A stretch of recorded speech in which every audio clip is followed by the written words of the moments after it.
असल बात है कि हमें देखना पड़ेगा, और हमारे घरों में टसल चलती रहती है जहाँ बच्चे नशा करते हैं या फैमिली मेम्बर नशा करते हैं या सिगरेट पीते हैं, तो घर वाले कहते रहते हैं कि ना नशा कर, तू ना नशा कर, तैनू की तकलीफ है, तू बाज क्यों नहीं आंदा।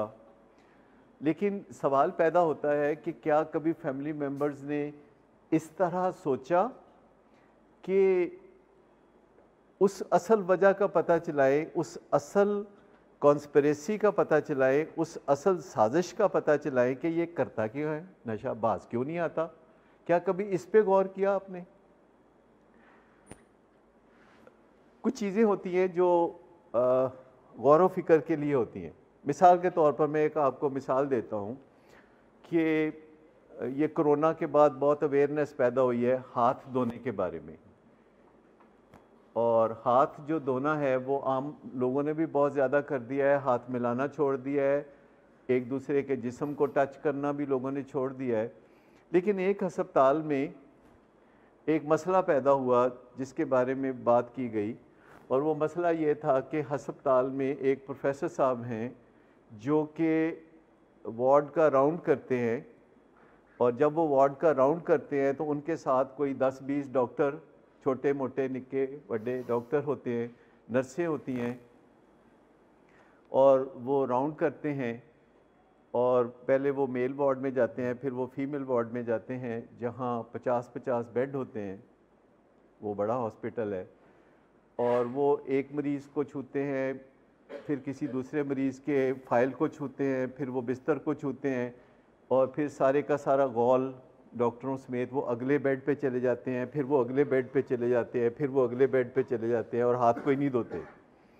और कोई उनको कह नहीं सकता, वो बड़े डॉक्टर साहब हैं, प्रोफेसर साहब हैं, कोई उनको कह नहीं सकता कि आप हाथ क्यों नहीं धोते।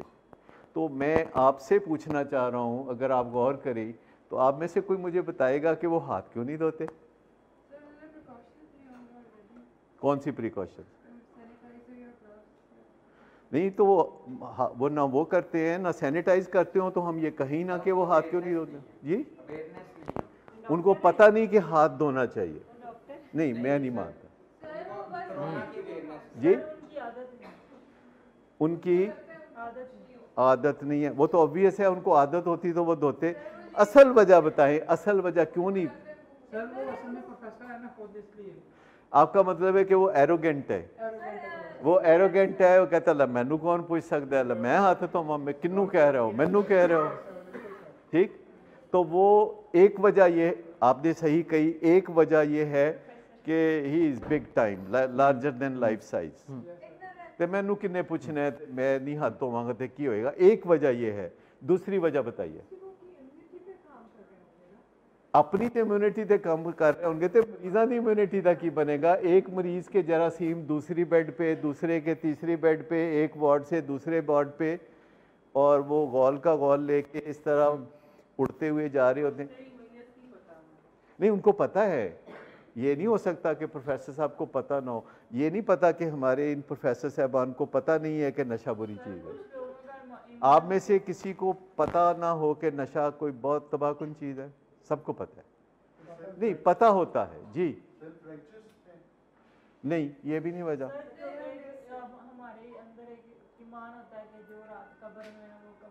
यानी उनके अकीदे में कोई खराबी है, और नहीं कुछ नहीं होता, एवं ही लोग की गल्ला कर दे रहे। ठीक है, एक ये हो सकती है।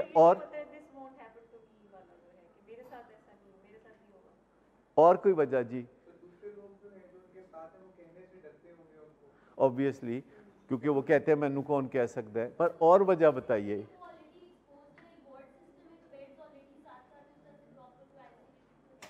नहीं, बेड तो साथ साथ तो नहीं ना जुड़े हुए, जैसे घर में मियाँ बीवी का बेड होता है, आखिर फासले फासले भी होंगे ना जी।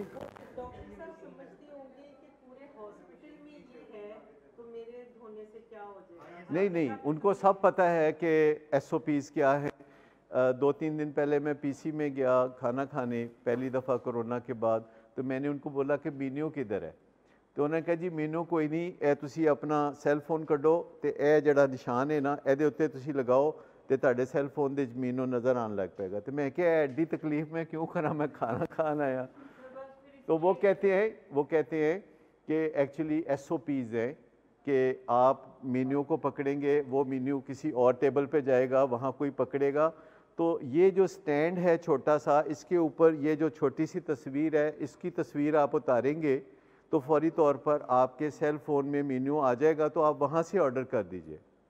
मैंने कहा हाँ, बार कोड नहीं, QR, वो QR रीडर। तो मैंने जब किया तो उसके ऊपर मेन्यू आ गया, तो मैंने उसको देख के तो मैंने कहा अच्छा ये ऑर्डर है। तो समझ आ गई ना कि चेंज आ गई है लाइफ में। अब वो मेन्यू नहीं देंगे, वो कहेंगे कि जी आप ये इसको QR करें, वो क्या।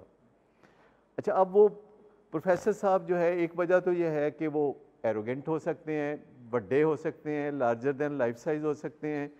वो कहते हैं मेरे पे नहीं कुछ अप्लाई होता, और चूँकि मैं बड़ा प्रोफेसर हूँ तो जरासीम मुझसे छूते ही मर जाते होंगे।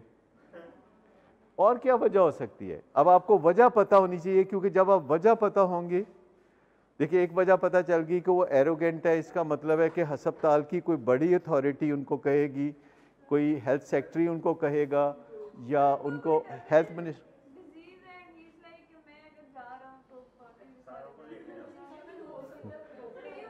नहीं, ये तो बड़ी रिमोट पॉसिबिलिटी है।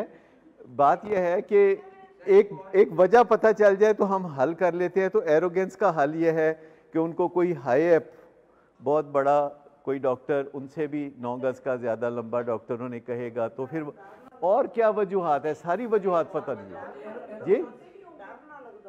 किस चीज़ तो हाथ तो उन तो डर लग नहीं, वो तो नहीं डरते, वो तो कहते ने कि जेड़ी रात कबर च आनी है, जैसे अभी इन्होंने बात की, वो कहता नहीं एवं गल्लां होंदियां ने। कई लोग कहते हैं ना कि कोई फ़र्क नहीं पड़ता, फिर लोगों ने हाथ मिलाने शुरू कर दिए, दस्त पंजा लेना शुरू कर। नहीं, अभी हुआ नहीं, होने वाला है जी।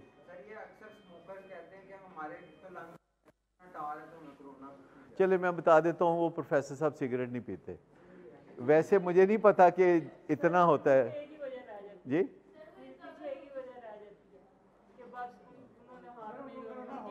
नहीं, ये हो सकता है आप कहेंगे जी वो बड़े सुस्त आदमी हैं, वो ऐसे सुस्त आदमी हैं, तो मैं मान लूँगा कि अगर उन्हें प्यास लगी हो और कोई पानी पिलाने वाला ना हो तो वो घंटों प्यासे बैठे रहते होंगे। चले, सुस्त आदमी हैं, तो उनकी सुस्ती दूर करने के लिए हमें कुछ ना कुछ इकदाम करने होंगे कि इनकी सुस्ती दूर हो जाए। अच्छा, एक वजह ये भी हो सकती है, अगर आप नहीं बता रहे तो चलो जी। वो खुद अपने आप को ठीक कर सकते हैं। नहीं, ये तो देखिए, ये सब बातें मान ली ना, लेकिन एक वजह ये भी तो हो सकती है कि उनको लगता है कि बहुत इनकन्वीनियंट है कि एक बेड पे मैं मरीज़ को देखूं, फिर मैं दूर जाऊं हाथ धोऊं, तो जो हाथ धोने की सोर्स है वो बहुत दूर है। अच्छा, तो अगर हम हल कोई ढूंढना चाहते हैं कि अच्छा उनकी सुस्ती को कैसे दूर किया जाए, तो हम कहते हैं कि एक ट्रॉली, जहाँ जहाँ वो जाएं, जहाँ जहाँ उनका जुलूस जाए, तो एक ट्रॉली साथ जाए, और उस ट्रॉली पे एक सैनिटाइज़र पड़ा हो, और जो ही डॉक्टर साहब एक बेड से फारग हों तो वो सैनिटाइज़र वाली ट्रॉली थोड़ी आगे कोई कर दे, तो वो दबा के उसको, तो वो अपने हाथ को, जैसे अब आपने अभी हल बताने लगे ना कि अगर पानी नहीं है, वो किसी रेगिस्तान में है, तो फिर ग्लव्स का मसला भी ठीक है। लेकिन अगर हर मरीज के बेड के पास एक बेसन होता तो क्या होता? यानी 2 बेड्स के दरमियान एक छोटा सा बेसन, कौन सी मुश्किल बात है जी। It's not very difficult for a hospital कि एक बेड है, उसके दरमियान 5 फुट का फासला है, फिर दूसरा बेड है, और उस 5 फुट के फासले के दरमियान एक छोटा सा बेसन, जहाँ ना सिर्फ डॉक्टर साहब हाथ धोए, बल्कि वो मरीज़ भी हाथ धोए, बल्कि वो नर्स भी हाथ धोए, बल्कि वो वार्ड बॉय भी हाथ धोए, या सैनिटाइज़र।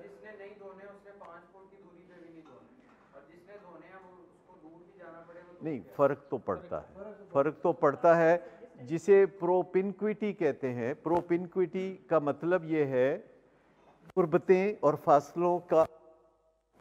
मुझे बताइए कि ज़्यादातर हमारे मुल्क में कज़न मैरिज क्यों होती है? आसानी, नेड़े नेड़े पैंदे